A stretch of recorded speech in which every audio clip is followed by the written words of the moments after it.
بسم اللہ الرحمن الرحیم۔ السلام علیکم۔ فجر کی نماز کے بعد کی سب سے جامع دعا، سارا دن اللہ جل جلالہ کی غیبی امداد حاصل ہوگی۔ یہ ایسی جامع دعا ہے جس میں سب کچھ آ جائے۔ دنیا اور آخرت کی تمام بھلائیوں کے لیے یہ دعا بہت ہی مفید ہے۔ دعا سماعت فرمائے۔ بسم اللہ الرحمن الرحیم۔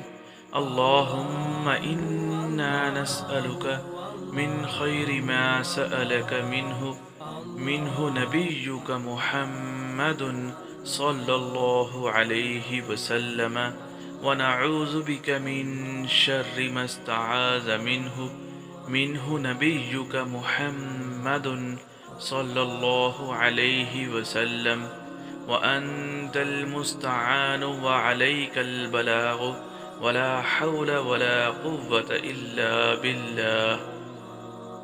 ترجمہ یعنی اے اللہ، ہم تجھ سے ہر اس خیر کا سوال کرتے ہیں جس کا رسول اللہ صلی اللہ علیہ وآلہ وسلم نے سوال کیا، اور ہر اس چیز سے پناہ مانگتے ہیں جس سے تیرے نبی محمد صلی اللہ علیہ وآلہ وسلم نے پناہ مانگی۔ تو ہی مددگار ہے، تو ہی خیر و شر پہنچانے والا ہے، اور گناہوں سے بچنے کی طاقت اور نیکی کرنے کی ہمت بھی صرف اللہ کی طرف سے ہے۔